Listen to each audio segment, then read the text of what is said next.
നമസ്കാരം. ഇന്ന് നമുക്കൊരു ഫ്ലവർ കേക്ക് ഉണ്ടാക്കാം. ഇത് ഫ്ലവർ കേക്ക് എന്ന് പറഞ്ഞാൽ ഇത് നമ്മൾ എണ്ണയിൽ മൂപ്പിച്ചെടുക്കുന്നതാണ്. ഓയിൽ വേണം.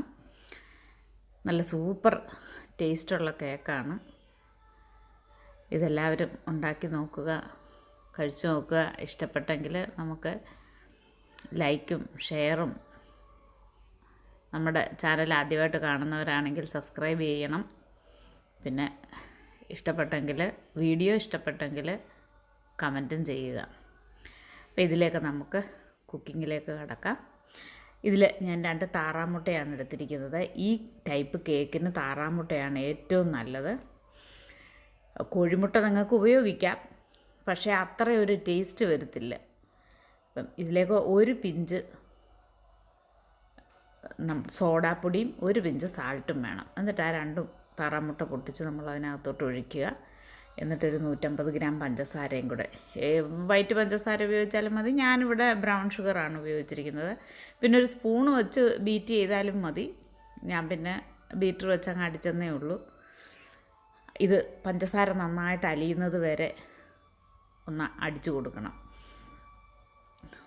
പറയണമെന്നൊന്നുമില്ല, മുട്ടയും പഞ്ചസാരയും നന്നായിട്ട് അടിഞ്ഞു വരണം, അത്രയേ ഉള്ളൂ. പിന്നെ ഏലക്ക പൊടിച്ച് ചേർക്കണം. അത് നന്നായിട്ട്, താറാമുട്ടയാണ്ട് ഒരു 3-4 കൂടുതൽ പൊടിച്ച് ചേർത്താലും കുഴപ്പമില്ല. ഏലക്ക നന്നായിട്ട് പൊടിയാൻ ഒന്നുമില്ല, ഇച്ചിരി പഞ്ചസാരയിലിട്ട് പൊടിക്കണം. ഇല്ലെങ്കിൽ മൈദാമാവിൽ, ഞാൻ ആദ്യമേ പഞ്ചസാര അങ്ങ് ഇട്ടതുകൊണ്ട് ഞാൻ മൈദമാവിൽ ഇട്ട് നന്നായിട്ട് അങ്ങ് പൊടിച്ചെടുത്ത്. അപ്പം വേറൊരു എക്സ്ട്രാ എന്തെങ്കിലും ഒരു മീഡിയം കൂടെ ഉണ്ടെങ്കിൽ ഈ ഏലക്ക നന്നായിട്ടങ്ങ് പൊടിയും. തൊലി മാറ്റിയിട്ടാണ് ഞാൻ പൊടിച്ചെടുത്തിരിക്കുന്നത്.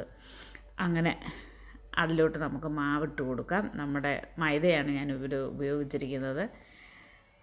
ഇട്ട് നന്നായിട്ട് കുഴച്ച് നമ്മൾ ചപ്പാത്തി മാവ് പോലെ ഇതിനെ ആക്കിയെടുക്കണം.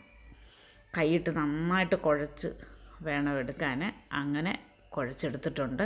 അപ്പോൾ ഇതിനെ നമുക്ക് നന്നായിട്ടൊന്ന് മർദ്ദിച്ച് നല്ലപോലെ അടിച്ച് ഉരുട്ടി നമ്മളൊരു 3 to 6 hours വെക്കണം.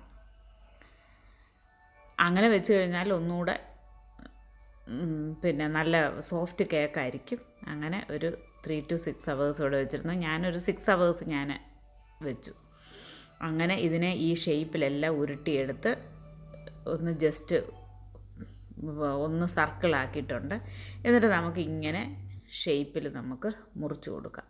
നിങ്ങൾക്ക് ഇഷ്ടമുള്ള ഷേപ്പൊക്കെ മുറിക്കാവേ. പക്ഷേ എനിക്ക് ഫ്ലവറാണ് ഭയങ്കര ഇഷ്ടം. അങ്ങനെ ഞാൻ ഫ്ലവർ വെട്ടിയെടുത്തു. അങ്ങനെ നമുക്ക് എല്ലാം ഇങ്ങനെ ഷേപ്പ് ചെയ്ത് എടുക്കാം. ഇത് പിള്ളേർക്കൊക്കെ നന്നായിട്ട് ഇഷ്ടപ്പെടും. പിന്നെ വലിയവർക്കാണെങ്കിൽ ഒരു ടീ ടൈം സ്നാക്കായിട്ട് ഉപയോഗിക്കാൻ പറ്റും. അങ്ങനെ ഇതിനെയെല്ലാം നമുക്ക് വെട്ടിയെടുത്ത് നമുക്ക് ഷേപ്പ് ചെയ്ത് വെക്കാം. അത് വെച്ച് കഴിഞ്ഞാൽ പിന്നെ നമ്മൾ ഓയിൽ ചൂടാക്കുക, അതിലിട്ട് മൂപ്പിച്ചെടുക്കുക, ഇത്രയേ ഉള്ളൂ. പക്ഷേ മൂപ്പിക്കുമ്പോൾ നമ്മൾ ശ്രദ്ധിക്കേണ്ട കാര്യം എന്താണെന്ന് പറഞ്ഞാൽ, ഇത് എണ്ണ നന്നായിട്ട് ചൂടാകുമ്പം ഇട്ട് കൊടുത്തതിന് ശേഷം തീ ചെറുകെ വെക്കണം. ലോ ഫ്ലെയിമിലിടണം. ലോ ഫ്ലെയിമിലിട്ട് കഴിഞ്ഞാൽ അകമെല്ലാം ഒന്ന് നന്നായിട്ട് മൂത്ത് വരും. ഇപ്പം എണ്ണ നന്നായിട്ട് ചൂടായിട്ടുണ്ട്. ഇതിലേക്ക് നമുക്ക് ഇതിട്ട് കൊടുത്തു കഴിഞ്ഞാൽ പിന്നെ ഫ്ലെയിം അങ്ങ് ലോ ആക്കണം. പിന്നെ ലോ ഫ്ലെയിമിൽ കിടന്ന് ഇങ്ങനെ മൂത്ത് ഒരു ബ്രൗൺ കളറാകുമ്പോൾ നമുക്ക് തിരിച്ചിട്ട് എടുത്ത് ഉപയോഗിക്കാം. അപ്പോൾ എല്ലാവരും കണ്ടു നോക്കുക. ഇഷ്ടപ്പെടുന്നെങ്കിൽ ഉണ്ടാക്കി നോക്കണം. ഓക്കെ, മറ്റൊരു എപ്പിസോഡുമായിട്ട് ഉടനെ ഞാൻ എത്തുന്നതായിരിക്കും.